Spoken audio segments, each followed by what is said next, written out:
ไม่สูงค่าพ่อแม่พี่น้องเจ้าคือตายเฮาผู้เจ้าผู้ตนผู้ป้าพ่อแม่พี่น้องFCของข้าเฮาในช่องทำอาหารพื้นบ้านคนไต้นะครับเนาะในข้าวยามและวงวางได้หรือว่าช่วงนี้นะครับข้าวกล่อมบ่ไหลมาทำคลิปหรือทำวิดีโอเกี่ยวกับเรื่อง แนววัฒนธรรมนั้นก็เกี่ยวกับเรื่องเมนูดังเดิมของพี่น้องคนใต้เฮานั่นนะครับเนาะ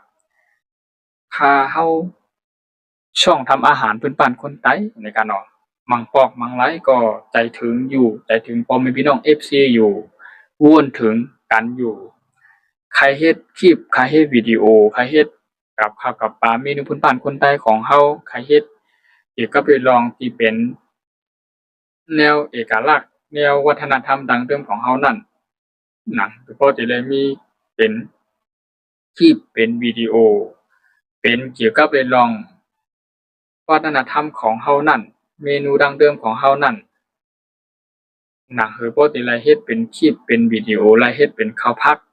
อันอับหวานอันดีกินอันดีต้วยนะครับเนาะให้ต่างโรงปันต่างหรือโซเชียลมีเดียนั่นนะครับเขาก็ใครเฮ็ดเป็นจังนั้นนำนะครับเขาก็บ่มีข้าวยามบ่มีตาเหลวเนี่ยบ่ใครตั้นค่ะเนาะหน้าการตางานก็สุกซักนำหน้านะครับมีหลายอันหลายเมลหลายอีนะครับที่อันโหลดเฮ็ดโหลดสร้างนะครับเนาะพอเขามีข้าวยามตั้นเนี่ยเขาก็ปาตั้งคนเฒ่านั่นก็ที่อันเป็นผู้ช่วยทางเฮานั่นค่ะเนาะมือซ้ายและมือขวา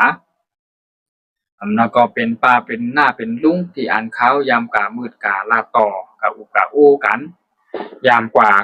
เข้ากล้องเข้าวิดีโอจ้อมกันได้เนี่ยก็เขาก็ดีเอาข้าวยามสิบ่มีข้าวยามตั้นเนี่ยเขาก็ดีกว่าหาเฮ็ดเกี่ยวกับเรื่องคลิปหรือวิดีโอแนววัฒนธรรมของพี่น้องชาวใต้เฮานั่นนะครับเนาะนั่นคือพี่น้อง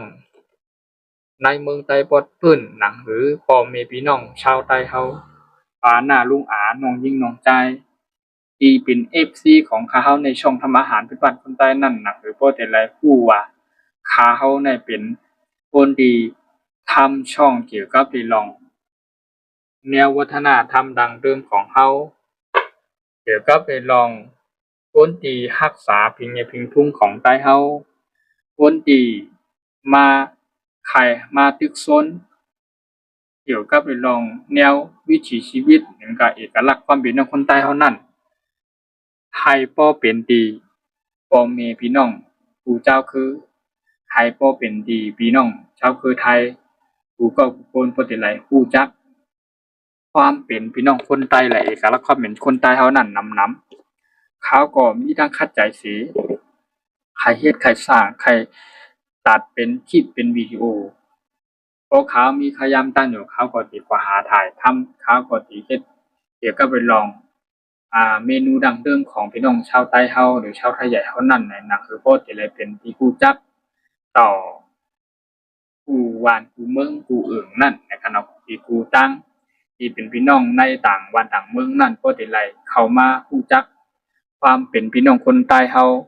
แต่ชาวไทยใหญ่เฮานั่นก็รัชฉานที่เขาฮ้องกันว่ารัชฉานนะครับเนาะพี่น้องชาวรัชฉานนะครับเนาะข้าเฮาช่องทำอาหารพื้นบ้านคนใต้แล้วก็คลิปและวิดีโอเกี่ยวกับเรื่องเมนูพื้นบ้านชนชาติพี่น้องชาวใต้เฮานั้นว่าเป็นทั้งแพลตฟอร์มที่1ที่2ที่3เขาก็ไล่อัปโหลดแล้วเอาลงไปไว้นำมีอยู่ที่8ปากปลายค่ะเนาะจำเพลงวิดีโอเหมือนกันนะคะเนาะข้าเฮาไล่เฮ็ดเป็นคลิปเฮ็ดเป็นวิดีโอเกี่ยวกับเรื่องเมนูดั้งเดิมของใต้เฮาและชาวไทยใหญ่เฮาและพี่น้องรัชฉานของเฮานั่นน่ะคือบ่เป็นที่พี่น้องชาวต่างบ้านต่างเมืองต่างคือผู้ที่ได้รู้ได้หันไหลมาด้วยไหลมารู้จักความเป็นข้าวภาคใต้เฮาไหลมารู้จักความเป็นเอกลักษณ์ความเป็นพี่น้องชาวไทยใหญ่เฮานั่นให้มารู้จักเกี่ยวกับเรื่องเมนูดั้งเดิมของใต้เฮานำ ใครพ่อเป็นที่รู้จักเปิ้นกว่าในกำพร้าให้จดกว่าผู้วันผู้เมืองผู้อื่นผู้แลนนั่นไหนเขาก็สิไลมีตั้งคัดใจสิตั้งยิ่งอ่านสิเปิดตาที่ให้เฮ็ดคลิปเฮ็ดวิดีโอไลอัปโหลดลงไปปนในทางช่องโซเชียลมีเดียหรือช่องทำอาหารทุกวันคนใต้ของเขานั่นนำไหนเขาก็ไลมาอุปูแลหลาดป่องแรงแจ้งถึงพอมีพี่น้อง FC ของเขาว่าสิเขาพบกันได้ลงคลิปหรือลงวิดีโอเนาะที่ FC พอมีพี่น้องเฮาที่เป็น FC ของข้าอยู่ในช่วงทำอาหารพื้นบ้านคนใต้นั่นเนี่ยก็มังเจ้ามังป้าหรือว่า FC พอมีพี่น้องบางท่านหรือบางส่วนนะครับเปิ้นอาจจะถามถึงนะครับเนาะมันอาจจะถามถึงอยู่ว่าช่องทำอาหารพื้นบ้านคนใต้ช่วงนี้หายไปไหนยังอยู่นะครับยังอยู่ยังไม่หายไปไหนยังอยู่นะครับก็ยังไงก็ขอบคุณนะครับขอบคุณจากพ่อแม่พี่น้อง FC ทุกท่านทุกคนที่อยู่คอยเป็นกำลังใจให้ผมตลอดทุกครั้งเหมือนที่ผ่านมาจนถึงปัจจุบันนี้นะครับผมช่องทำอาหารที่บ้านคนใต้ผมยังดำเนินการและยังเดินหน้าต่อไปและยังทำและสู้ต่อไปนะครับเพื่อพี่น้อง FC ทุกภาคส่วนทุกท่านทุกคนนะเพื่อพี่น้องเจ้าคือไต้เฮา FC ของเขาที่เขามาติดตามรับชมนั่นแหละหนังเฮอร์โบเตละติดตามเกี่ยวกับไปลองเมนูดังเดิมของเฮาข้าวภาคใต้เฮานั่นก็ความเป็นพี่น้องคนใต้เฮาชนชาติเผ่าพี่น้องชาติไทยเฮาความเป็นเอกลักษณ์ความเป็นใต้เฮานั่นแหละเขาก็หลายมีทั้งคัดใจทั้งยังอ่านเสอ่ำปล่อยอ่ำว่างอ่ำพามือไล่เอาเป็นแห้งอกแห้งใจนั่นก็ไล่กำลังใจจากพี่น้อง FC ทุกภาคส่วนทุกท่านทุกคนแล้วก็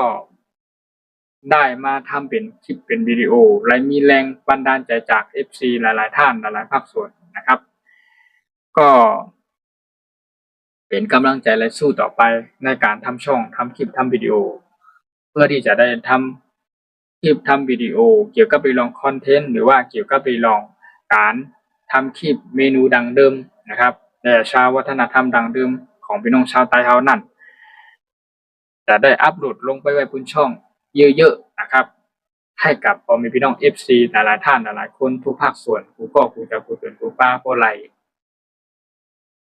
ด้วยไหลถ่อมไหลต้วยไหลรับชมกันนำนั่นนะครับเนาะเขาช่องทำอาหารเป็นบ้านคนใต้เนี่ยก็ใครมาหมอกลาดถึง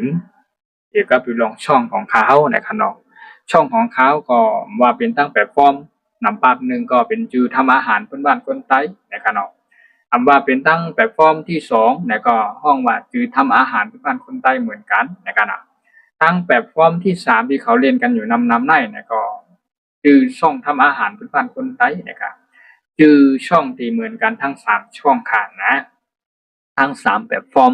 แต่จือเหมือนกันนะครับเนาะกำนำค้าวที่ไปยึดหลักนั่นก็ส่วนห้องว่าไปโฟกัสที่ทั้งกล่องสีแดงนำกว่านะครับเนาะกล่องสีแดงก็ที่อ่านพี่น้องในกำพร้าเนี่ยเขามาเรียนกันมาตุ้ยกันมันเป็นเพิ่นห้องว่ามันเป็นกล่องที่อ่านมาตรฐานสากลเนี่ยกันเนาะเป็นกล่องที่อ่านเพิ่นห้องว่าอันมีความหนักแน่นและหูปักเต็มนั่นในขณะในกำพร้าเนี่ย